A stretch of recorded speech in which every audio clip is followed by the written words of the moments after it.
Alors bonjour, on est ici en direct du Business Expo au Havre. Donc le Gattaca Studio a un petit stand qu'on a transformé en studio vidéo et on a profité de ce moment pour recevoir des personnalités et des entreprises qui travaillent avec nous. Et là c'est le cas avec Patrick Bacot qui va vous présenter à la Symphonie du Large. Voilà, Patrick est connu pour avoir été à la direction du conservatoire pendant de nombreuses années. Bonjour Patrick. Bonjour. Pour commencer cet entretien, est-ce que vous pouvez nous présenter votre projet et te présenter?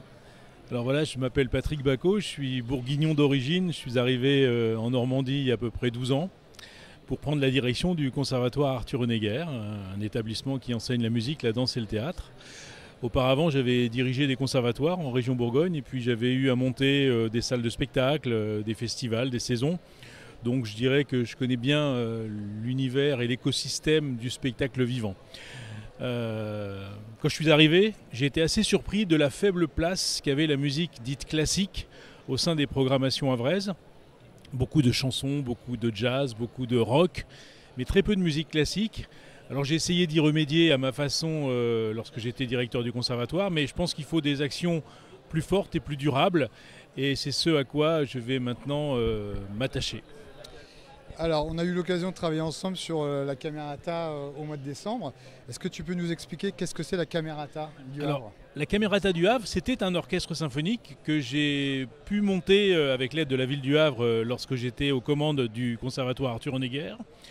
C'est un orchestre symphonique qui était composé essentiellement de professeurs de tout l'axe Seine. Ça allait jusqu'à Rouen, même il y avait des gens d'Évreux, enfin voilà. Et c'est un projet qui a contribué à apporter une réponse à cette absence d'orchestre symphonique et de saison symphonique sur la ville du Havre, mais qui n'était pas suffisant. Et là aujourd'hui, maintenant que j'ai quitté mes fonctions de directeur de ce conservatoire, j'essaye de mettre en place une alternative pour qu'un orchestre symphonique s'installe de manière durable dans cette ville qu'il mérite. Alors du coup, la Camerata, c'est terminé et le projet c'est donc la Symphonie du Large. Pour le moment c'est le nom que tu lui as donné. Pourquoi avoir créé cet orchestre? Alors le nom exact c'est la Symphonie du Large. Du large, Symphonie du Large parce que le large ça évoque à la fois l'univers maritime de la ville du Havre, ça évoque aussi la liberté et l'évasion. Alors la Symphonie du Havre, l'idée c'est d'avoir un orchestre qui s'appuie sur tout ce que la Camerata a pu apporter. Parce que malgré tout, pendant la dizaine d'années que j'ai eu à diriger le conservatoire, j'ai pu monter une trentaine de productions avec des musiciens qui se sont, disons, fédérés un peu à ce projet. Mais l'idée, c'est d'aller encore un petit peu plus loin, c'est-à-dire que de permettre à cet orchestre de sortir du Havre, d'en être aussi un des ambassadeurs, de s'attaquer à des types de programmes qui sont complémentaires de ceux auxquels on s'était attaqué. Par exemple, j'en parlerai peut-être tout à l'heure, mais j'aimerais avoir une place toute particulière sur la musique de film. Il y a beaucoup de films qui utilisent la musique symphonique comme support et on a tous plein de thèmes en tête de Ennio Morricone, de John Williams qui font appel à des orchestres symphoniques. Donc la Symphonie du Havre, c'est l'idée d'apporter une réponse différente, plus pérenne, durable sur la présence d'un orchestre symphonique dans notre ville. Alors, pourquoi vous semble aujourd'hui nécessaire de conduire un nouveau projet au Havre? Je pense que c'est toujours important d'une part d'être en alerte, d'être prêt à rebondir sur des opportunités. Moi je fais partie des gens qui sont plutôt optimistes, c'est-à-dire quand je vois qu'il y a un manque, je considère que c'est plutôt une chance. C'est vrai que j'avais fait une petite enquête sur la ville du Havre, indépendamment des initiatives prises par le conservatoire. Il y avait peut-être 1 ou 2 concerts symphoniques dans l'année, là où on peut en trouver une quarantaine à Rouen, une trentaine à Caen. Donc je me dis qu'il n'y a pas de fatalité, l'agglomération est très importante. Alors il y a un retard à rattraper aussi parce que quand vous êtes dans une ville qui n'a pas offert pendant de nombreuses années ce type de répertoire à sa population, eh bien, il y a notamment toute une partie, je pense à la jeunesse, qui ne connaît pas cet univers. Donc c'est la raison pour laquelle dans le projet de la Symphonie du Havre, il y aura un projet traditionnel qui est de proposer des concerts, pour les mélomanes, mais également d'avoir des actions de démocratisation, de médiation auprès notamment des plus jeunes, pour que aller écouter un concert de musique symphonique devienne un acte aussi simple que d'aller regarder un match de foot par exemple. Alors, quelles sont les caractéristiques de la symphonie du large? Alors, les caractéristiques, c'est que le gros des troupes des musiciens seront des musiciens professionnels qui sont souvent également enseignants dans un des nombreux conservatoires que compte la région. On a souvent en France l'habitude de cataloguer, les gens sont soit artistes, soit professeurs dans le domaine qui est le mien. Et je pense que il faut savoir que pour devenir professeur de musique dans un conservatoire, il faut avoir fait l'équivalent de ce qui s'apparenterait à du sport de haut niveau pour les sportifs, c'est-à-dire un entraînement quasi quotidien de plusieurs heures par jour pendant de très nombreuses années. Les musiciens qui en font leur métier aujourd'hui, souvent, sont des gens qui ont commencé à 8-9 ans l'étude de la musique.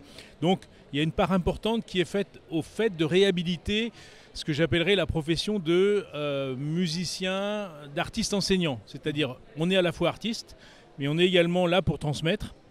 Et donc, la première caractéristique de la symphonie du large, c'est d'avoir au cœur de ses effectifs 80 à 90% d'enseignants sur la région Normandie. La deuxième caractéristique, c'est de proposer régulièrement, d'une part, ce qu'on pourrait appeler les chefs-d'œuvre du répertoire classique. Ça va de Vivaldi à nos jours, en passant, comme je le disais, par la musique de film. Mais d'être à l'écoute également de tout ce qui est un peu crossover, c'est-à-dire accompagner de la chanson, accompagner un groupe pop, par exemple, faire un projet de création avec un orchestre de jazz. Voilà. Tout ça, ça doit rentrer dans l'ADN également de la symphonie du large. Comment comptez-vous structurer ce projet dans le temps et en moyen?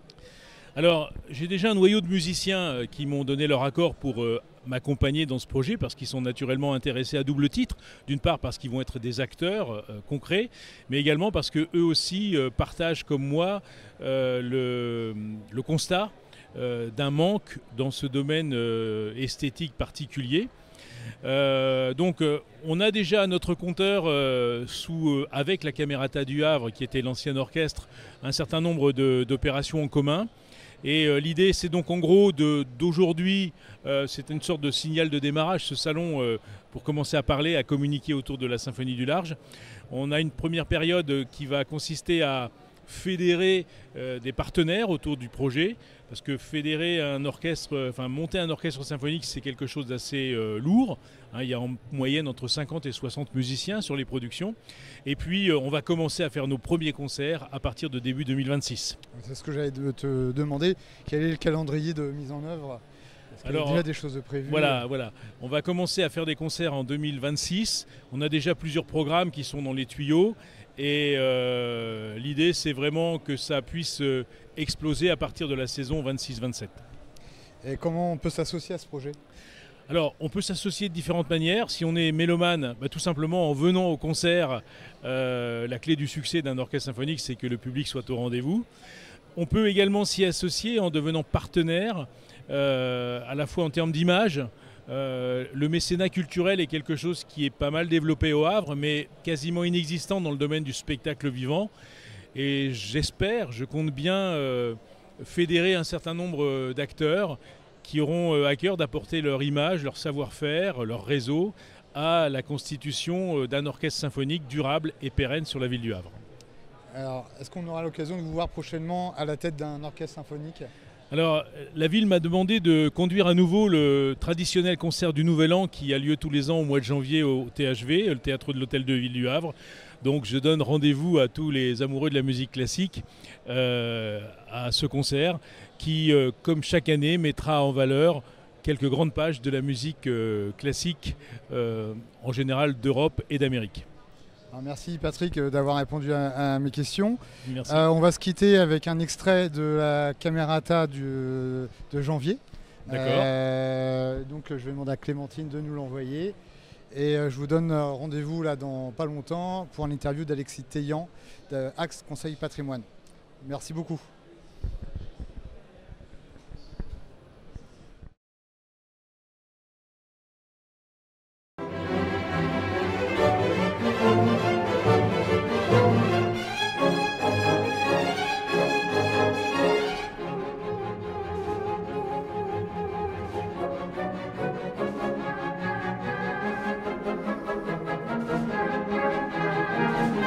Thank you.